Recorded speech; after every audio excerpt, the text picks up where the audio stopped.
Last week we were in Genesis, so this week we're going to be in the book of Daniel as we make our way back and forth between these two books in this series. So if you have a Bible, I encourage you to go ahead and be getting that out and turning to the book of Daniel. We'll be covering some familiar territory for some of you, perhaps. Our Bible passage for tonight begins with this scenario. It's Daniel chapter 6. Let's just start reading in verse 1. Now it pleased King Darius to set over the kingdom 120 satraps to be throughout the whole kingdom, and over them 3 high officials, of whom Daniel was one, to whom these satraps could give account, so that the king might suffer no loss. Then Daniel became distinguished above all the other high officials and satraps because an excellent spirit was in him. And the king planned to set him, Daniel, over the whole kingdom. But then the high officials and the satraps sought to find a ground of complaint against Daniel with regard to the kingdom, but they could find no ground for complaints or any fault because he was faithful. And no error or fault was found in him. And then these men said, "We shall not find any ground for complaints against this Daniel unless we find it in connection with the law of his God." Then these high officials and satraps came by agreement to the king, and they said to him, "O King Darius, live forever. All the high officials of the kingdom, the prefects and the satraps, the counselors and the governors, are agreed that the king should establish an ordinance and enforce an injunction that whoever makes petition to any god or man for 30 days, except to you, O king, shall be cast into the den of lions. Now, O king, establish the injunction and sign the document, so that it cannot be changed according to the law of the Medes and the Persians, which cannot be revoked."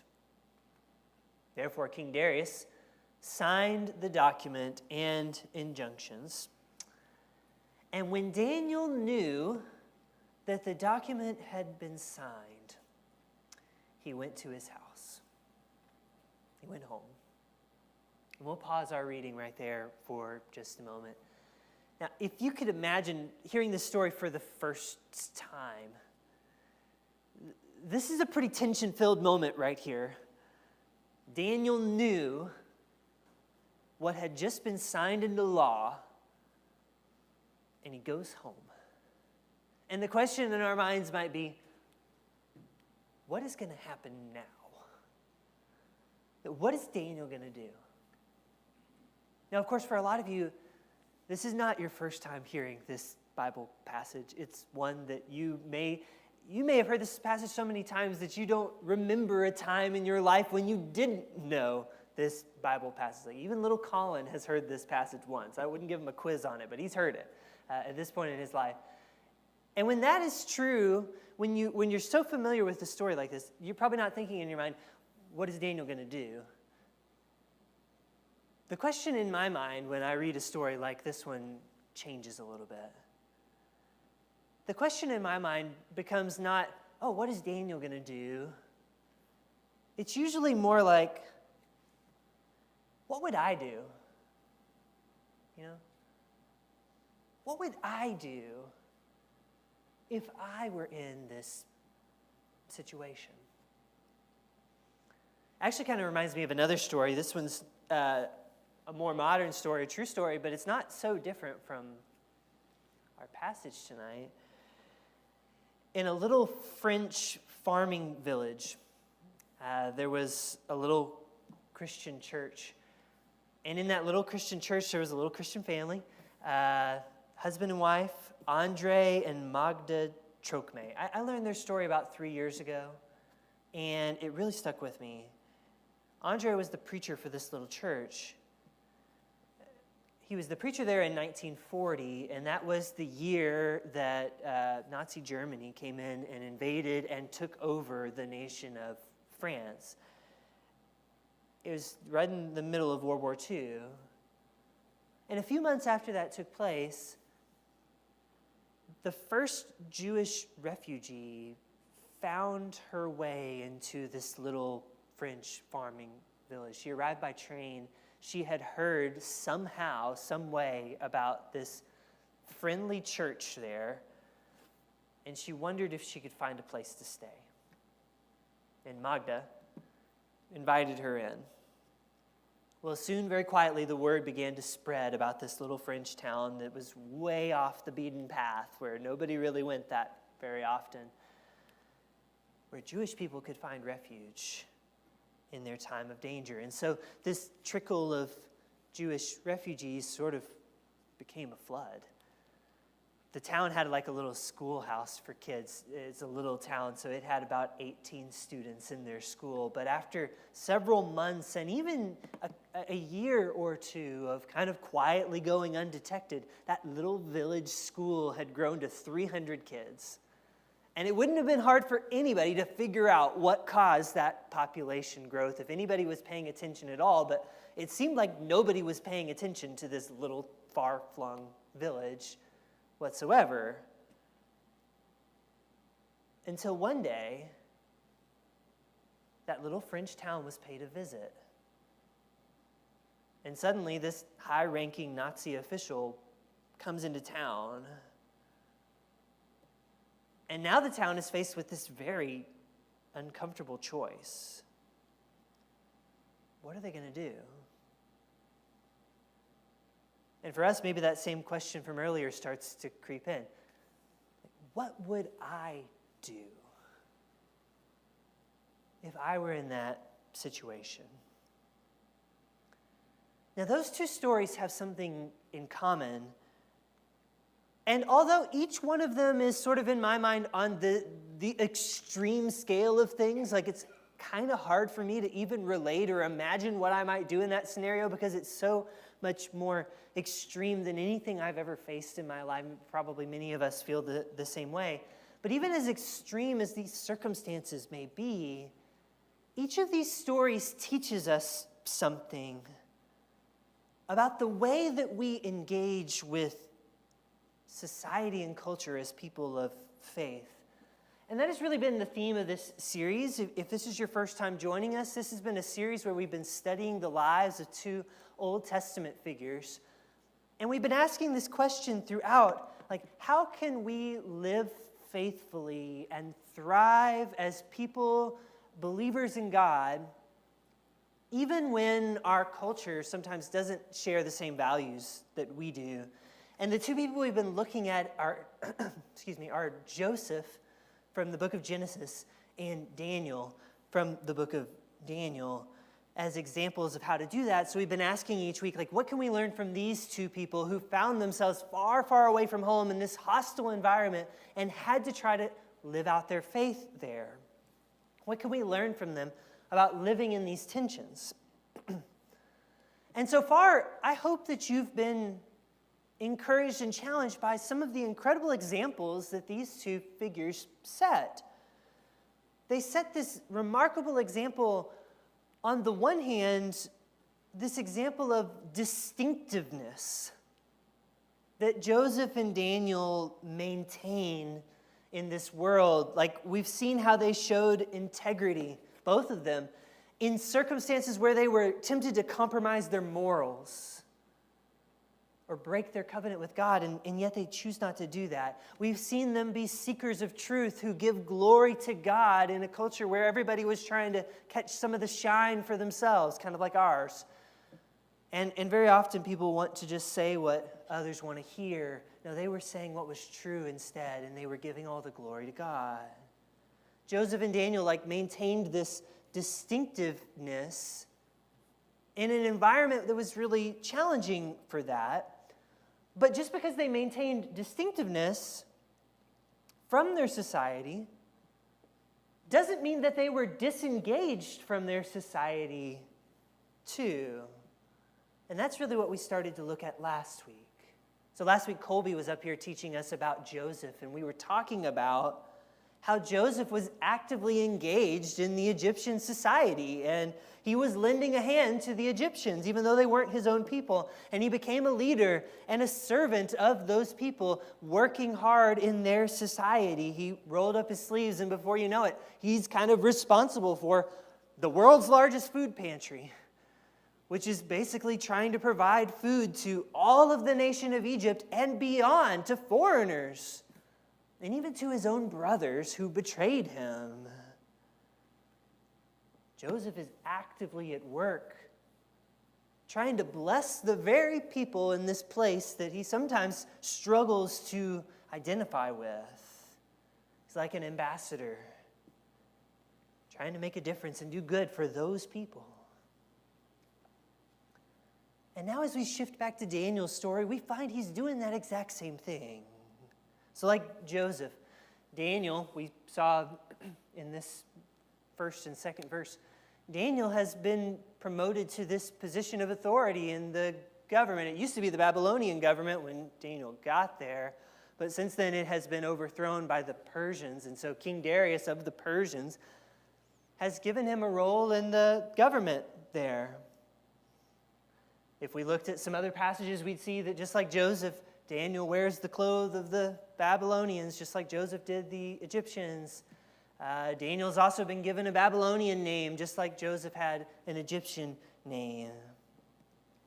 And just like Joseph, Daniel is setting himself to work for the good of this place that he found himself in. It's really what God told all of the exiles to do. Prophet Jeremiah, before they went, said, "Seek the welfare of the city where I've sent you into exile." It's a really profound verse. Don't hold a grudge against the people that carry you off into exile, but actually work for their benefit. Seek the welfare of the city I sent you into exile, and pray to the Lord on its behalf, for in its welfare you will find your welfare. And isn't that what Daniel is doing?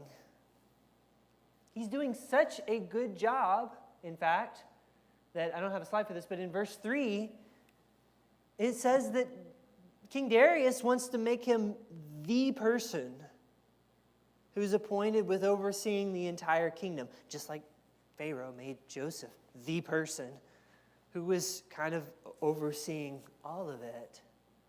King Darius wants to do that for Daniel. But even as Daniel engages in the society in all of these different ways, look at what is also true of him. He is still every bit as much that person of integrity, right? People look and they can't find complaints or fault with him. He's above reproach. There was no error or fault found in him. And even as he engages with the society, he is still every bit as much a devout and faithful person as he was to begin with. He still devotes himself to his God. In other words, Daniel is engaging in his culture, but he hasn't lost that distinctiveness. Distinctive, but not disengaged. And in a moment, as we get a little further in the story, I think I'd like to show you maybe why it is or how it is that Daniel is able to do that so well. But for now, let's just notice that he does it. Our first important lesson from Daniel is seeing that he manages to be both of these things. Distinctive, but not disengaged from his society. Daniel did not choose this place. But he's not without choices. Daniel can choose what effect he will allow this culture to have on him. And Daniel can also choose what effect he will try to have on the culture and on the society that he lives in. And both of those things turn out to be matters of conscious effort for Daniel. He's working hard at each side of that. And I think that we can learn from him on this. As we've been saying throughout this series, there may be things about our world today, our cultural environment, that we didn't choose or wouldn't choose if we had the chance to choose, but the reality is we often don't have the chance to choose or control those things. We don't choose when and where and to whom we are born, and like it or not, the culture we find ourselves in is, in many cases, what we've got. But that's why it's so important that we choose what we can choose. We may not be able to control all of it, but we can choose not to just let society's values wash over us and filter through our lives as if we don't really even think about what they are. We can choose to pay attention to the effect our world might have on us, which is not all bad, but if we're not paying attention, it could be. And also, we can choose the kind of effect we want to try to have as much as we're able on the world today as well. I may not be able to solve everything, but I can do what that verse from Jeremiah says. I can seek the welfare of the city where I am and pray on its behalf. I can choose to be engaged for the good of the place where I am. But Daniel really shows us both of those things. Joseph did too. But now Daniel's about to find out how hard it can be to walk that sort of tightrope. Because just as soon as it looks like he's going to get promoted, awesome, this conflict arises. And it's not just a conflict between people. Yes, there are people that are jealous of him and they want to take him down. But it turns out to be a conflict about more than just people conflicting with each other. This is a conflict that's between Daniel's loyalties. Daniel has loyally maintained his faith as an exile. He's also loyally served the king. But now, these jealous troublemakers have devised this trap. They've made it specifically for Daniel. They've lobbied for a new law to be made that no one except King Darius shall receive prayers and petitions. No prayers should be made to any god or any man that's not King Darius for 30 days. And of course, you know what they'll do if you break the law. Throw you in the lion's den.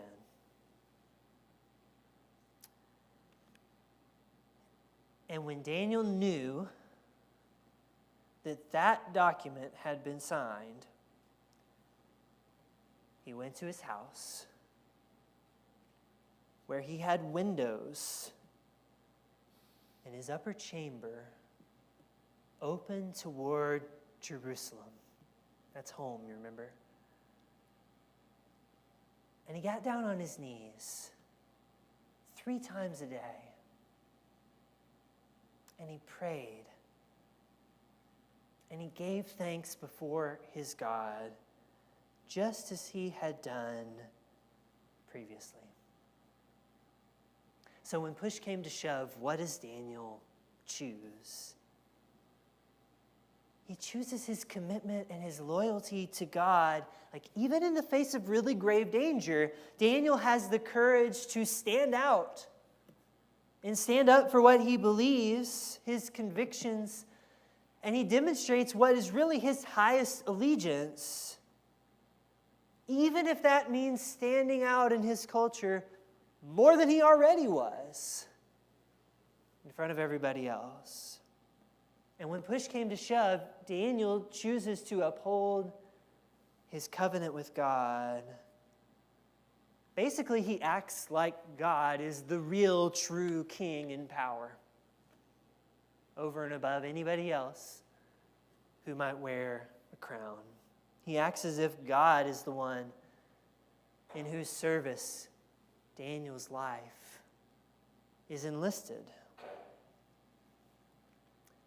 And I know that for some of us it's a very familiar story, but when Daniel does that, that is an inspiring level of courage to do what he just did. I want you to notice two more things also about what Daniel just did. When Daniel chooses to uphold his highest allegiance with God, even in opposition to this law that was made to the contrary, I see Daniel doing this with great resolve, but not like in an antagonistic way, or put that more simply, Daniel's not hiding his commitment. Remember, he prayed with the windows open. And as he does this, I have a feeling that he knows he's got to have an idea that he's being set up in all this. And still, he makes his intentions known. Like, he's not hiding his convictions. But at the same time, we don't see any hatefulness or disrespect in Daniel either, directed toward the king that he serves who made this law. He makes no complaint here. He shows no anger. There's no indication that he plans to give up on the work that he's doing for the good of the kingdom if they would allow him to continue his work. Daniel does not impose his own conviction on anyone else or demand that anybody else should do as he's doing here. Just opens the window to his own home and he continues to do what has already been his habit. And that's the other thing I really want you to notice here, too. The text says he prayed 3 times a day, gave thanks before his God, as he had done previously. So, Daniel's response here is courageous, it's inspiring, it's incredible, but it's not out of the blue. What Daniel does in this moment of great consequence, when the pressure is on, is really simply continue the familiar pattern of faithful living that he's already been practicing all along. 3 times a day he prayed like this. And don't you think perhaps that a habit like this has been making a difference in Daniel's life? Don't you think that a habit like this is part of how he's able to be so distinctive and yet not disengaged from the people that God has called him to serve as he's in exile in this place, day after day, long before he starts experiencing this added pressure, this ultimatum, this crossroads? He was already doing it. And when this crossroads moment comes and he has to choose, don't you think Daniel is more prepared for this moment, more ready to withstand it and live distinctively and live with resolve, because he's been practicing for this. He's been getting ready for this. In fact, maybe that's the true lesson of Daniel. What Daniel shows in this moment is more than just courage for a single moment. To borrow somebody else's phrase, what he shows here is a long obedience in the same direction. 3 times a day, day after day. He did what he had done before. He prayed. And then when push came to shove, what he really needed to do was just keep doing what he had already taught himself. To choose. And that speaks to me. That really challenges me. You know, at the beginning, I said that one of my reactions to a story like this one, when I read it today, is to ask myself, what would I have done? You know, what would I have done if I were the one in that situation like this? And as I ask it, this story feels so extreme that I have to admit, like, I don't know what I would have done, or that it's hard to imagine myself even in a situation like that. But maybe the better question is not, what would I do in this kind of extreme push-come-to-shove moment? Maybe the better question is, what am I doing today? Right now? How am I choosing today to be distinct but not disengaged from the culture in which I live? Am I developing habits and demonstrating my faith right now in ways that can be like this habit for me? It really reminds me of the punchline to one of Jesus' parables. Jesus used this on a couple of occasions, actually. What he said at the end of his parable in Luke 16 was, the one who is faithful in a very little is also faithful in much. And maybe that's how I ought to be thinking about this story. Not what would I do in this unlikely extreme scenario, but what am I doing right now to have a faith like Daniel in me, even if it's in little ways? What habits am I forming now that will help me choose the path that Daniel chose? To choose loyalty to God above all, while also trying to bless the place that we find ourselves in. Daniel shows that it's possible to do both. And he started showing it even in the little things. It wasn't just when the lion's den was looming that he shows us this. He was showing it every day. And maybe that's why also our friends in that little town in France were ready when they faced their lion's den moment. So by the time that German army commander arrived in town, that little Christian community in France had actually gained a lot of experience dealing with difficult situations.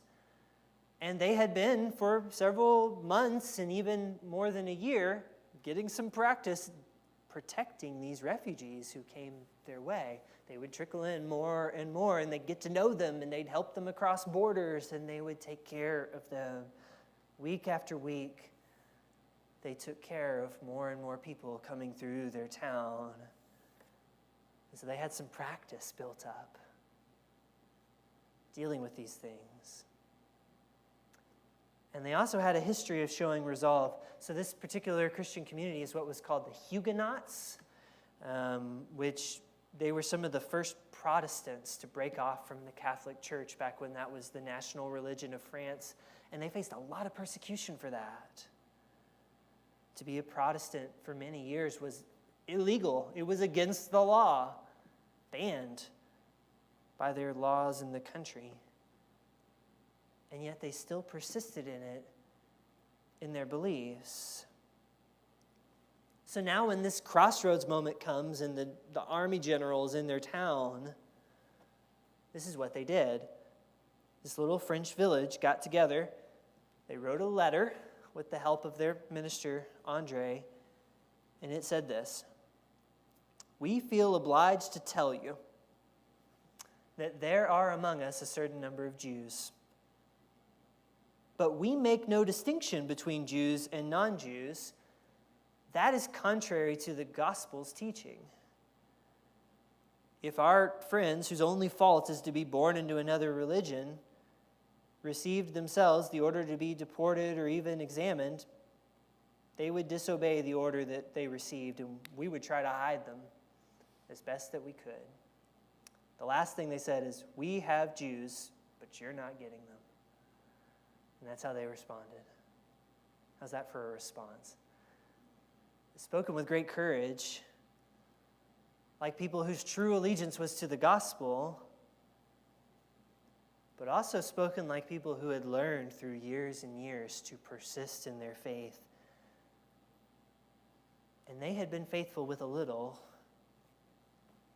and now when the moment came, they were ready to be faithful with much. Maybe that's our challenge for tonight.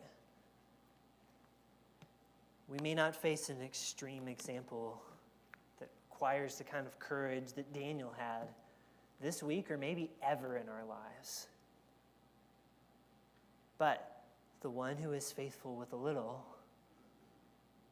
is able to be faithful in much. And all of us have opportunities to work on being distinctive but not disengaged with the world that we live in here today, still working for its good and praying on its behalf and doing our best to have a good effect on the world, while also not letting it take us over either, and knowing where our highest allegiance lies. Maybe that's what we need to hear today. Maybe for somebody what you need to do is respond to the good news of Jesus, who was willing to lay down his life sacrificially and was considered a lawbreaker. And he was crucified amongst criminals, though he had had no sin. But this he was willing to take on for our sake, and so that God's will might be done. However we might be challenged by the message we hear tonight, we give a moment to respond while we stand, while we sing.